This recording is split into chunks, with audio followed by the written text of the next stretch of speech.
Tabletop Simulator for Shatterpoint 101, and this is going to be enough to get you going playing games of Shatterpoint through Tabletop Simulator. There may be things that I'm missing, but as you may see on my channel, I do play through Tabletop Simulator a decent amount, so this is enough to get me by. But first off, when you go on Steam to Tabletop Simulator and the workshop, you'll want to download or subscribe to Shatterpoint TTS mod. It's the first one that comes up for me. I'm not sure if that's just because I'm already subscribed, but anyway, this is the image that you're going to look for the mod for Shatterpoint. Once you're in, you can either create or join. So if you're joining, then you'll need to communicate with someone externally, probably, so that you know the name. And once you click on it, there's probably going to be a password to try and connect with that, or you can create a multiplayer server yourself, set up a password. I'm going to show you through single player, but other than setting up your server name and password, it's all going to be fairly similar. Anyway, that's kind of the missing step. But then you're going to go to that same picture, Tabletop Simulator mod, and open that up.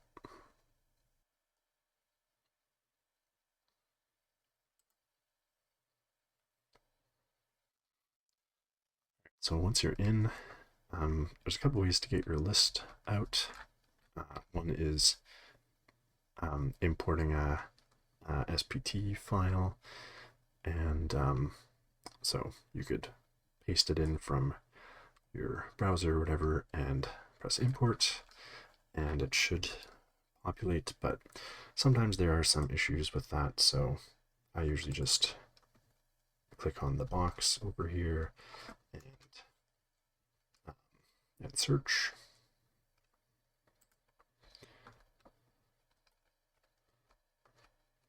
And that's a right click on the box.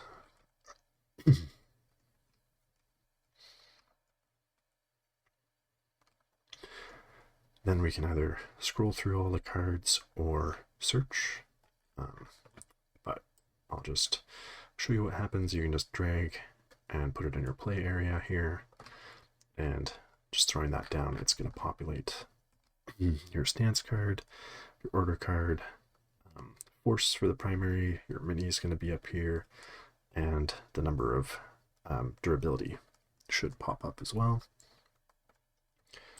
And so I'll just throw them on there and throw a Sajin, so see her force pops up as well. There we are. Then to get a map going, there's a few options. You could just pick a random map, league map. That's for different leagues going on Tabletop Simulator Discord and stuff. AMG maps, so based on their official terrain, or non-AMG maps. I kind of usually just pick a random one. It's going to plop on the drop bag here spot. And then once I decide what mission I'm going to be playing, then I'll see how it fits. And so let's say I'm playing First Contact. So we throw that up. Cards are going to pop up there. It's already picked one of each struggle. It's going to toss the objectives down, and so you can check where they place. Now we do have some, looks like, that are overhanging. This one, it's not terrible, but there are times where, it'll hit say, a gantry and fly all over the place if it's not just perfectly set.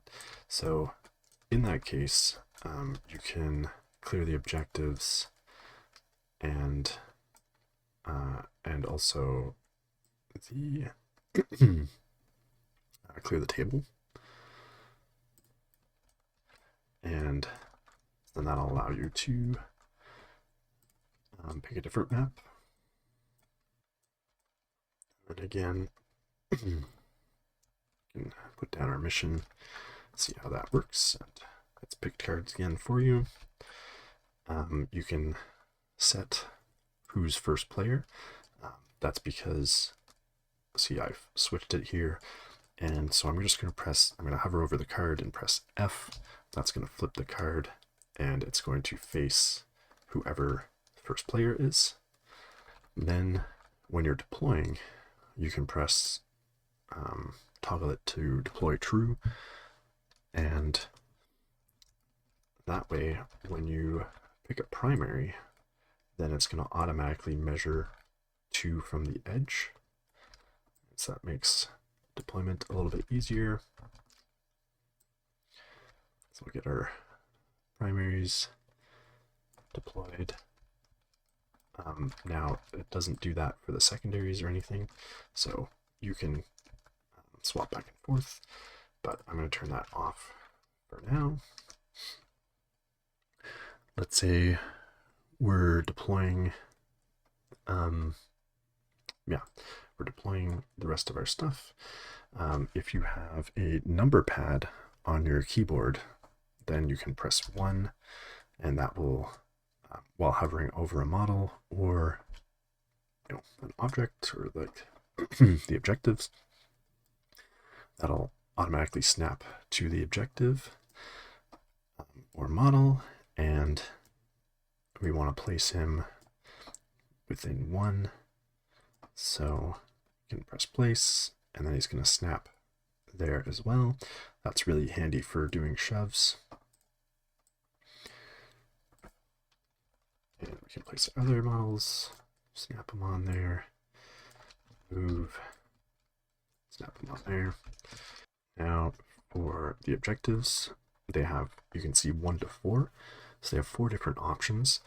And for this, you don't use the numbers on the number pad, you use the other numbers on your keyboard, kind of over top of the letters. So 1 is inactive, 2 active, 3 blue, 4 red. And so that's how you can change those throughout the game. This would be sabotage, so setting them all active. Now all the extra tokens and dice are over here. As I said, everything should pop up already, and when you need to mark something, you can just click on it. Same with the force, just click on it and it's gonna flip to its other side, and your injured and wounded and injured markers are gonna toggle through as well. You can just click it a 3rd time to get back to inactive. Now for order deck, you'd want to pile everything on your Shatterpoint, and in order to shuffle, we're going to press F to flip the deck over, and we can shuffle by pressing R. And then when you want to pick up the whole deck, you can just click and hold. But if you want to just pick 1 card, you can just pick and then pull away immediately. And so we can flip our 1 card, getting Gar-Saxon on this. Now, when we go to move, so I mentioned that range 1 was 1. The other ranges, just the numbers that they are, 2, 3, 4, 5. And also you'll notice that if you kind of hover over something while dragging your range ruler around, it'll be green if you're in, and red if it's outside of that range. So let's say I did range 3 instead. So yeah, now he's outside of that range, easy to tell there. Then 7 is going to be your dash tool. And again, you can place, or you can bend the tool as well, lock it for your movement. Or if it needs to go straight again, press that. 8 is your advanced tool, and 6 is going to be what allows you to measure toward or away. So if you're trying to measure away from something, then you can drag your cursor over that model and it'll line up that way, or you can toggle it to be towards. So when you grab it and drag towards the model that you're measuring to, it'll face that way. And whenever you want to reset your rulers, you just press 0. It's all going to go back to your over here. Another thing you may want to do, of course, throughout the game is going to roll some dice. So you can add our attack dice. Let's say we had 7. Roll. So that rolls them all in the tray. I usually press it a couple times just to make sure that they do roll around, but then your results are going to show up here.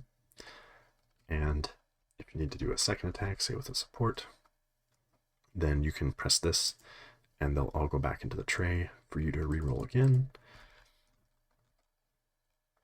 Or other things that you may need to do is re-roll a failure. So you can press on the fail over here to bring that back into the tray to re-roll it. Or if between attacks you get a different amount of dice, you can either remove a die or add more.